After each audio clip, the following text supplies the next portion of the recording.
अस्सलाम वालेकुम students, how you fine. आज समझ लें कि आज पंक्चुएशन स्टार्ट हो रहा है। आप तो बोलेंगे साहब कल तो वीडियो देखिए पंक्चुएशन की वो इंट्रोडक्शन था। समझ लें आज से ये स्टार्टिंग हो रही है। विदाउट वेस्टिंग आवर टाइम हम स्टार्ट करते हैं पंक्चुएशन में फुल स्टॉप को। देखिए फुल स्टॉप बहुत ही कॉमन सी चीज़ है। अक्सर लोग कहते हैं, जब मैं पढ़ाने लग गया था, जब मैंने ये बनाने के लिए प्रिपरेशन की, तो मैं ये सोचने लगा यार फुल स्टॉप तो कॉमन सी चीज़ है, लेकिन जब इसकी यूजेजेस देखे थोड़े से, यार ये इतनी आम नहीं जितनी हम समझ रहे हैं। देखें अब आप सुनिएगा।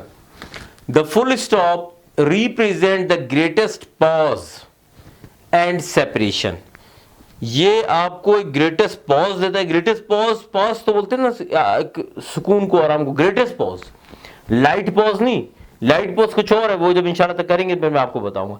Greatest pause, for example I am going to bazaar, I talk to my friend. देखिए मैंने जानबूझ के यहां पर पॉज ज्यादा दिया है, मैंने कुछ ज्यादा ही दिया है सिर्फ आपको अंडरस्टैंड कराने के लिए। वैसे जब एक गो में आप जा रहे होते हैं ना, तो उसमें जो है फिर आप पॉज देते हो, लेकिन वो इतना ग्रेटेस्ट नहीं होता जितना मैंने यहाँ पर शो करने की कोशिश की है। असल में आपको पढ़ाना मकसद है ना, समझाना मकसद है।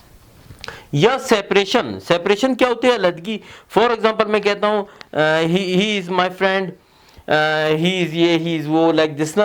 तो मैं उसको सेपरेट कर रहा हूँ। माई फ्रेंड मैं सेपरेट कर दिया, ही इज ये, ही इज वो, हिज ब्रदर वर्किंग ये और वो, मैं हिज फादर इज ये। कहने का मकसद है मैं सेपरेट कर रहा हूँ, उनके दरमियान में सेपरेशन डाल रहा हूँ। Full stop gives a separation between sentence, या अमंग सेंटेंस भी आप कह सकते हैं। लाजिम बात है, ज्यादा होंगे तो अमंग हो जाएगा। It is used to mark the end of a declarative on an imperative sentence। क्या चीज है declarative imperative? पढ़ा हुआ है आपने। imperative रिक्वेस्ट कमांड एडवाइस होता है, declarative सिंपल सेंटेंस होते हैं जिसमें एक इंफॉर्मेशन दी जाती है। जैसे मैं जल्दी से बता दिया, पढ़ा हुआ है आपने, मैंने पढ़ाया हुआ है। It is used to mark the end of a declarative or an imperative sentence। क्यों यहाँ पर सिर्फ declarative और imperative सेंटेंस को यूज किया गया? यहां पर ये क्यों नहीं लिखा गया इंटेरोगेटिव? यहां पर ये क्यों नहीं लिखा गया एक्सक्लेमेटरी? क्योंकि भाई इंटेरोगेटिव तो इंटेरोगेटिव होता है, उसमें फुल स्टॉप का क्या काम। एक्सक्लेमेटरी तो एक्सक्लेमेटरी होता है, उसमें फुल स्टॉप का क्या काम। ठीक है ना। ये इसलिए ये यहां पर मेंशन किए गए सिर्फ ये दो, तो इसको जरा आप ध्यान में करिएगा। ठीक है ना। खैर ये एक काइंड ऑफ एक गो में मैं पढ़ता हूं उसको। The full stop represent the greatest pause and separation. It is used to mark the end of a declarative or an imperative sentence। ठीक है ना जी।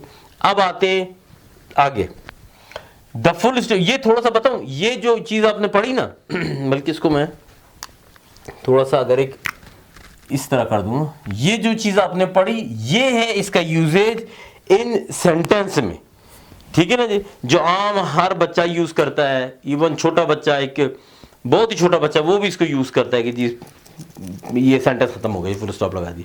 अब यहां पर जो थोड़ा सा मॉड टाइप आ गया, मॉडर्न टाइप, मॉड तो कह सकते हैं, मॉड नहीं भी कह सकते।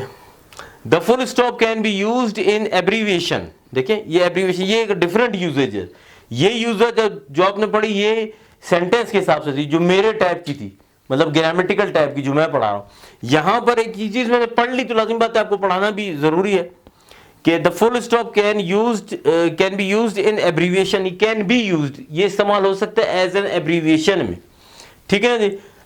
फॉर एग्जांपल एब्रीविएशन किसी भी चीज का, फॉर एग्जांपल वापडा हो गया, UNHCR, UNO, UFO, ये एब्रीविएशंस है ना। इन एब्रीविएशंस में भी लग सकता है। ठीक है ना जी। लग सकता क्या लगता है, बट अब देखें मैंने कहा लग सकता क्या है, लगता है, लेकिन आगे क्या लिखा हुआ है? But they are often omitted in modern style. मैं कह रहा था कि मॉड टैप में आपको थोड़ा सा करवा रहा हूं, मॉडर्न टैप में ये ओमिट हो रहा है। मेरी बात मैंने कहा लगता है, लग सकता है, लेकिन यहां पर इस बात की मनफी हो गई कि they are often omitted in modern style. Modern style में ये ओमिटेड हो रहा है। आप कोई न्यूज़पेपर उठा लें, करंट कोई भी न्यूज़पेपर उठा लें, उसको आप देखेंगे कभी ऐसे तुक्का लग जाए कि वो पढ़ते पढ़ते कोई आर्टिकल याद आ जाए, तो ये आप देखेंगे कि उसमें ये चीज नहीं होगी, क्योंकि ये मॉडर्न इंग्लिश में ये ओमिटेड हो रहा है, मतलब कि आहिस्ता आहिस्ता ये निकल रहा है। इसको मैं एंड करूं, फॉर एग्जाम्पल एमए और एमए मास्टर इन आर्ट्स और मास्टर इन, अब देखें एमए आप पढ़ते आए देखते हैं M.A, एम फुल स्टॉप है, मैं इसको ऐसे पढ़ूंगा। यहां पर एम, ये भी एमए लिखा हुआ, लेकिन आजकल ये चीज चल रही है, आजकल जो चीज चल रही है ना वो ये चीज चल रही है। यहां पर यूएनओ यूनाइटेड नेशन ऑर्गेनाइजेशन, ये भी यूएनओ, ये चीज चल रही है। अब देखें एक बड़ी एक थोड़ी सी एक अजीब सी बात है, यहां पर इस डेफिनेशन में क्या आपने कोई ऐसी चीज पढ़ी कि यूएनओ नहीं पढ़ी ना, यहां पर ये लाजमी आपने पढ़ी जो ओमिट हो रही है, लेकिन असल चीज जो है वो ये है जो इंशाल्लाह ताला हम आगे इसको कंटिन्यू करेंगे। मेरे ख्याल चीज आपको समझ आ गई होगी। Thank you very much. अस्सलाम वालेकुम।